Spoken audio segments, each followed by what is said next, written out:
Good evening, everyone. My name is Hainisha Malone, and I am the Vice President of the West Garfield Park Youth Council.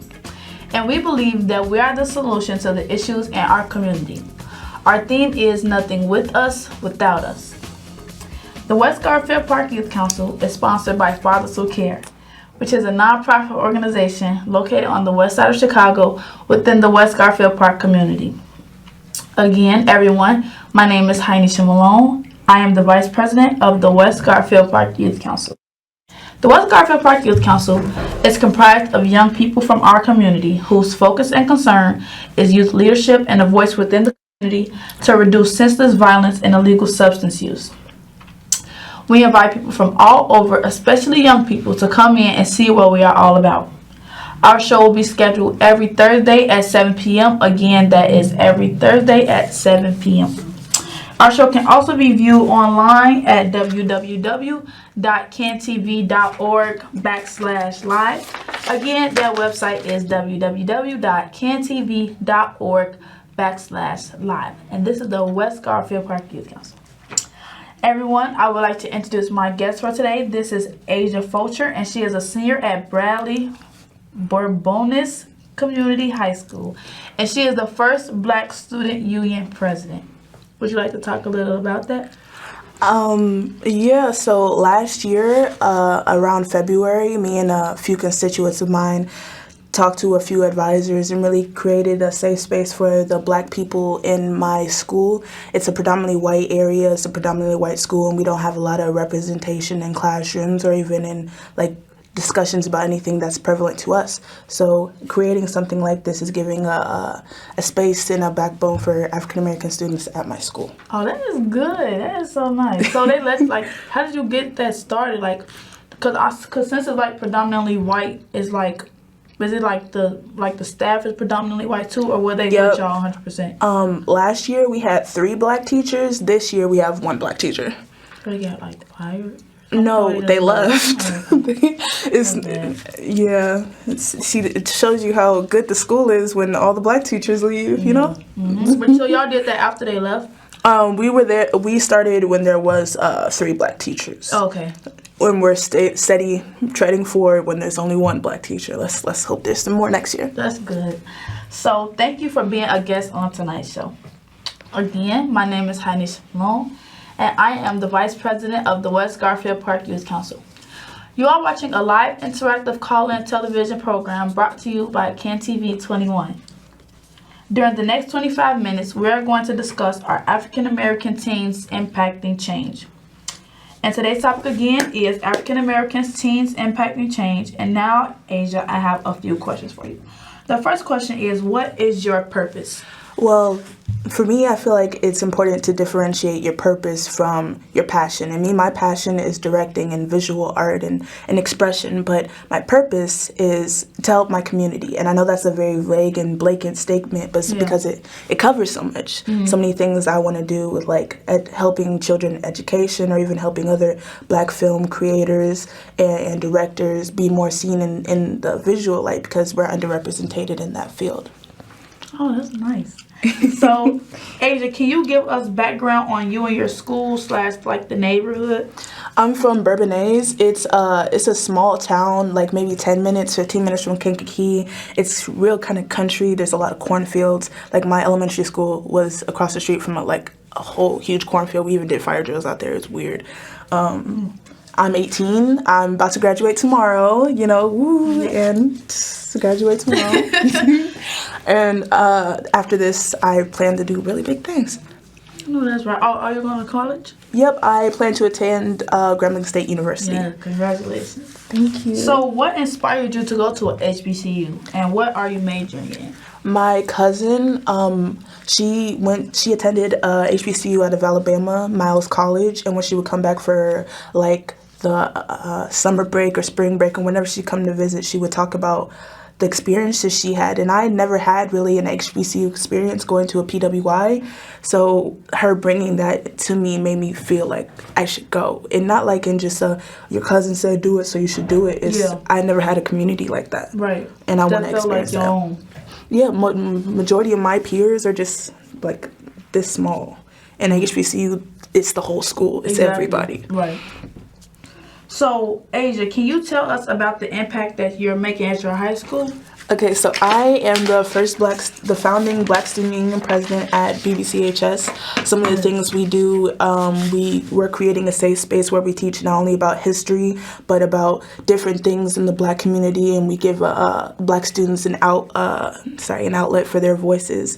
And we made sure that we're celebrated, especially during times like Black History Month. PWIs tend to like just push it to the side and forget about it. Like it's like February, the biggest thing in February at BBCHS used to be Valentine's Day, and my club is making it a forefront for it to be about us and representation. So even though, how many Black students go to your school? Maybe like a few, like 100, less than that, and it's like a few hundred. I think there's like about 1,000 kids at like BB. So why? So that like nobody ever brought it to their attention to like try to acknowledge Black History Month at all? Not to my knowledge. I know there's a few teachers who take it upon themselves to do something, but it's not big enough for the school. Like, it'd just be like a regular month. Now, my group, we came in and we sell Black History Month shirts like the ones I have on today, stickers, buttons, bracelets. During Black History Month itself, every day of the week we have a different Black figure, whether in history or a different field, present, be highlighted over the announcements. We had the Black National Anthem sung at the first basketball game of February, and the basketball players warmed up in these T-shirts. We also, during that month, took the Black Student Union on a DuSable trip to the African American History Museum. So we do a lot when it comes to... how did that happen? A lot of talk with counselors and a lot of setting up with my sponsors and making sure people do things. Because it's not like my school doesn't want to do things. It just hasn't been made to do things. So it doesn't. So it's not like the resources wasn't there. It just was nobody trying to like push it to even be possible. Exactly. Okay. So what inspired you to give African American teens a safe space in your school? Friends. Out of 8th grade, my only few friends, there was this one white girl, and she was like really, really ignorant. And when I went into high school, I didn't want to lose any friends. You're a freshman, you're not gonna make your friends. You don't want to lose none. So I had to stick with her and her like ignorance for like a few months until like COVID hit, and I really realized that I'm losing myself interacting with her, and I realized that I don't have many Black friends. Right. So I figured that there should be something to help the school, because there's not even a lot of Black students at the school. Like at HBCUs, there's different types of Black people, and I know this sounds weird, but like at a PWI, there is no different types of Black people. There's just the Black people. Yeah, I know what you mean. So, like they categorize already based off just the skin color, but when you go to an HBCU, they categorize based off of like their personalities and what they like to do, not just the fact that they're Black, because the whole school is Black. So it's like, Yeah, and then half of the students who are in the little Black category are spending so much time not trying to be Black that they're trying to break out of the little circle that we're already in, and there's only a few of us. Exactly, and then they try to go and be like with the other crowd, and then it's like they start to like water themselves down to be somebody else, and they never get to really like fulfill who they really are, because they too busy trying to be who they are or trying to just fit in with the environment that's around them, so that they could like feel like something instead of trying to waste their time trying to like be different from everybody. That's how I was feeling with that ignorant white girl, and I realized that within myself, because I couldn't let myself go down like that, So I started to want more Black friends and do more with my African American students at my school. And one of my friends introduced me to Maya Crawford, who became my vice president. And we sat down with Miss Kelly Morden and started the first Black Student Union at BBCHS. Okay. So what are some of your sponsorships that you received for your organization? As of this year, we had a partnership with the local Chipotle, and between certain hours between 4 and 7, if you go in and you say something about BSU or show the flyer that we had posted around, that a part of the proceeds from what you spent will be sent to us. And we had that same thing with Subway. Now next year, BSU is planning on selling merch, and on the back of the merch we are planning to have different Black-owned businesses in our local township area What? to start in the back. Yeah, That is so good. we got the idea from we didn't get the idea. A lot of school clubs at my school, they'll go around and do that for like robotics or whatever, and it'll be just a bunch of random businesses with no real coordinating feel. Yeah. Us is gonna be our businesses. It's gonna be about us. That's so it's amazing. I never really met nobody who actually like put something like that in their school. Cause you know, like when you hear stuff like that, it'd be like a lesson in class, like, oh, this was the first person to stand up for Black people, and you actually doing that at your school, and you said you did, like, you started this yourself? Yeah, me. That's amazing. Yeah. You and who? Me and my vice president, Maya Crawford, and my first sponsor, Miss Kelly Morton. She was one of the 3 Black teachers. Okay. One of them left. She was one of the ones that left. Yeah. But no shame on her, though. I understand why she left. Shoot, if I was a teacher at that school, I would have left too. Yeah, because like you don't feel appreciated because it's not enough of you around, you know? Thank you. And And then even when we started the club, I didn't get any comments from like teachers or parents because, you know, when you start a Black student union, all the white kid parents are going to be all mad about their student getting into this club.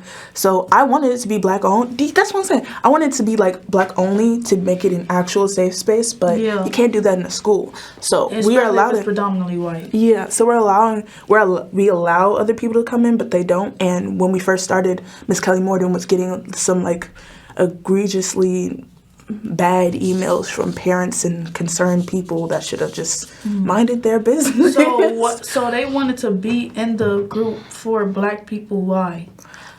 Just to do it, just to say that they can. Yeah, they don't like that there's a Black student union. That just doesn't feel right to them. It's wrong, so they gotta mess with it. Right. You know? Yeah, that is kind of weird. It's very weird. So what challenges did you face being the first African American student and president to come up with your organization? Pushback. There's a lot of things that I wanted to do this year and last year that we were not able to do just for no real apparent reason. Like I wanted to have like a Black Horror Night. We would have students come buy tickets. On the back of the tickets, there would be like a signature for their parents consenting for them to watch a Black horror movie. The one that I chose was PG-13, and most high school students are between the ages of 14 and 18, right? They would have their parents sign off on consent on a PG-13 movie, and then they would give us back the ticket and go watch the movie, right? We were partnering with Class of 2025, a thing our school does. Each class has to raise money for their things like their prom and their graduation and just stuff like that in general. So like the sophomores right now? Yeah. So they raise the money for their proms right now? Oh, that's good. So we were partnering with them to try to put this huge thing on. And before we even started talking and putting this into like production or whatever, I sat down and talked to my principal about the ability of showing a movie like that. And he said it'd be cool, right? Then a week before we're about to take off the ground with our promotions and all that, it gets stopped. The African American students, you know, the sashes that they wear on graduation with the like colors? Like all of, like the multiple one, Yeah, we're not allowed to wear those. And because it's not BB tradition, and that's something that we can explore next year when Dr. Wright is retired. So it's just random stuff like that. Even one of my constituents by the name of Vaimani, she had the idea to sell snacks during study hall period, like she did at her old school.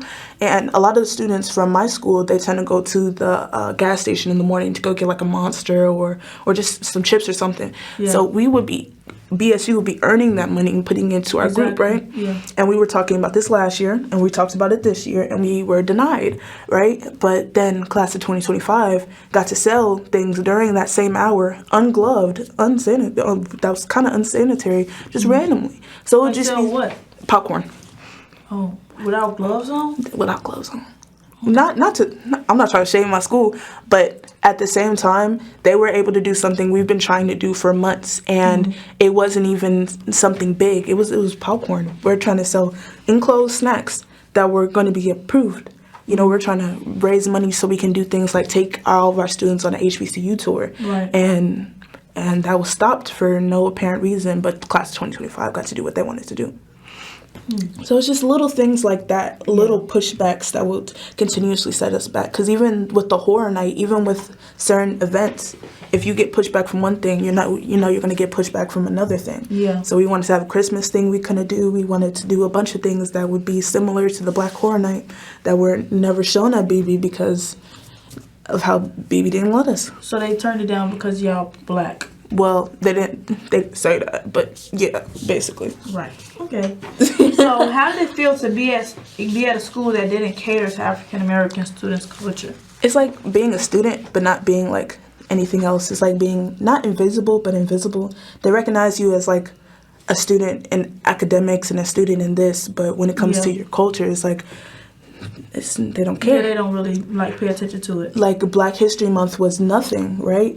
Even to teachers, I said some teachers would, Ms. Janeski, some teachers would like talk for a few minutes about different things of Black history and really teach us things, but most of them just ignored it. And this year we had them do a door decorating competition. So a door decorating competition. Oh, okay. So majority of the teachers who wanted to support would decorate their doors decked out of different African American people within their field of study. See, if you're a science teacher and you decorate your door, it's going to be of a bunch of different African American scientists. If you're a history, things like that. Yeah. And their creativity, it was a contest, but they won something. There was nothing like that before. There was no announcements being shown. There was no celebration of any sort. There was nothing, at least that I was privy to. Right. For my 4 years there. So they never did the door competition? They never did nothing. Wow. So did you ever say anything to anyone about how y'all felt about them like disregarding everything that y'all had planned for y'all? During this year, my sponsors made it possible for us to have a lunch and learn with our teachers, meaning during their lunch hours, they would come in and listen to us as a group and really experience and know how we feel about how things are being run at the school and give them insight on how to run a really racial problem in the classroom, because a lot of them they don't know what to do. And them not knowing what to do makes it harder for us as students to come forward and ask them and tell them certain things that happen with us. Right. So during our lunch and learn, we had a few teachers come in, but not a lot. So I think maybe next year or the years after that, we will have more interaction with our staff and really get to the deep roots of what they could be doing as teachers and what we can be doing as students. So how many students, like out of the 100 or like the couple hundred of Black students that's there, how many are in your organization? For our general meetings, we usually pack 10 or 15 people, but for our big events, we'll have like maybe a few, like maybe our first meeting was like 60 people, and then as sports went on, it dwindled down, and if we we did the homecoming parade with our own float, we had at least 20 people there. We, for our DuSable trip, we had up to 30 students. It grows, and it depends on how the climate of the school is at the moment. Yeah. But during Black History Month and during things like that, we had a lot of interaction. That's good. Interaction. Yeah. So, have you had to face racial bias at your school? There's a lot of racial things that'll happen at our school. I mean, I can walk down the hallway in a tank top and somebody would try to dress code me so fast, but there was a kid walking around with a Confederate flag hat on, and they didn't say anything to him. There's students who try and walk box braids. My cabinet member by the name of Justice, she was sitting in one of her classrooms, and there was this white girl airdropping her racist pictures and KKK pictures just on her phone in class, and she got suspended for a day. So the Black girl? No, the white girl. She got suspended. Got suspended for 1 day for doing that? Yes. So it's not even just racial things happening. It's just racial things happening and not enough punishment on those who do so, because those who don't know how to act socially shouldn't be social. I recommend to take away social probation, take away prom from these kids, take away their ability to play sports, take away something that really matters to them so they know what they're doing is wrong. Yeah. And the worst thing, we had a presentation with the school board trying to do some good PR so we can do that HBCU tour I mentioned. And it was my sponsor's idea. And then after our little presentation to the school board, my principal, the one who gave us constant pushback on things that we wanted to do, like the Black Horror Night and selling snacks and the African American stuff like that. Yeah. He had the nerve to stand up and say how proud he is of us and how we're such a prominent school. We're the best and biggest prominent school, most prominent club in our school. And it just made me really feel like when did he say this? I think it was like last year, like December-ish. And y'all were like around people, or it was just y'all? It was the school board. Okay. It was in a school board meeting. And he had the nerve to tell us that tell the board how proud he is of us, and it just really made me feel like a dancing monkey, like an entertainment piece. Like, ooh, look at what they're doing. They're so good for me. But as soon as I turn around and want to do something, then it's a pushback. Yeah. So it's like when it's like beneficial to him, then he'll like try to broadcast it and make it like put it on the forefront, because it's like it makes him look good because he going to a school. And like one of the hottest things right now is powerful black people, and like black people like standing up for themselves. And since he has something like that going on in his school, he'll try to like broadcast it when it does him some good. But like behind closed doors, he don't really promote it at all, because it's like because he probably wanted to be something for the white kids to have too. Not even just the white kids to have too, but he wanted to be small. If it's this small and controlled, it can't grow. And if it can't grow, it won't affect any change at the school. So if it doesn't affect change, then what's the point? I wanted to do more, and I don't think he wanted it to do as much. Okay. Okay. So he's just trying to like keep it on the ground. Keep it on the ground. Okay. Show it off. Look at this. It's nice, but it's gonna stay here. Yeah. And we want to be over here. We want to be out here. We want to be big. Exactly. So, do you believe that the racial biases will change at your school due to the Black Student Union?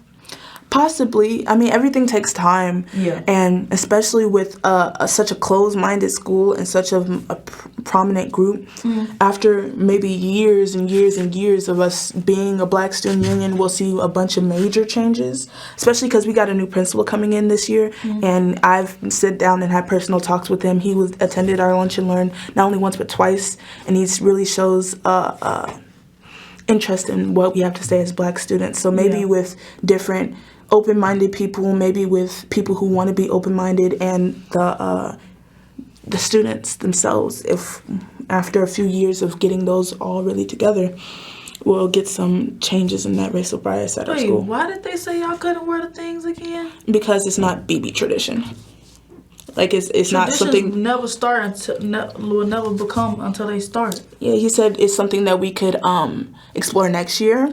With the new principal, so not with him. Not with him. You see what I'm saying? Yeah. It's just little things like that. I'm seeing what you're saying now. Yeah. So, what are some of your sponsorships that you receive? The Subway, the Chipotle, and we're starting on the Black businesses on our merch next year. Other than that, that's as much as we got so far. But we're gonna get better. It's gonna get bigger. Like Subway and Chipotle, like those are really big. Like those are really big sponsorships. So that's not just like little. That's big. So lastly, could you tell us why it was important for you to impact change? Because when I was that girl with the ignorant friend and I was losing myself, I thought that this would be a good thing to have, and somebody should do it, and somebody should. But it wasn't until I did it that it became huge and big, until I tried. And I realized that, people can't live out your dreams for you. People can't set your goals for you. You have to do it yourself. Yeah. So in me doing it myself, I created something that's going to affect students for years and years to come. Yeah. So it was more like me doing me. It's like helping me affect change. Yeah, I like that. So if you are just tuning in, our guest tonight on the show is Asia Fulcher, and we were discussing African American teens impacting change. We would like to thank our viewers for watching. Thank you. For additional information about our youth council, please contact us at 773-287-5821 and ask for Miss Princess. Thank you, and tune in next week, same time, same station.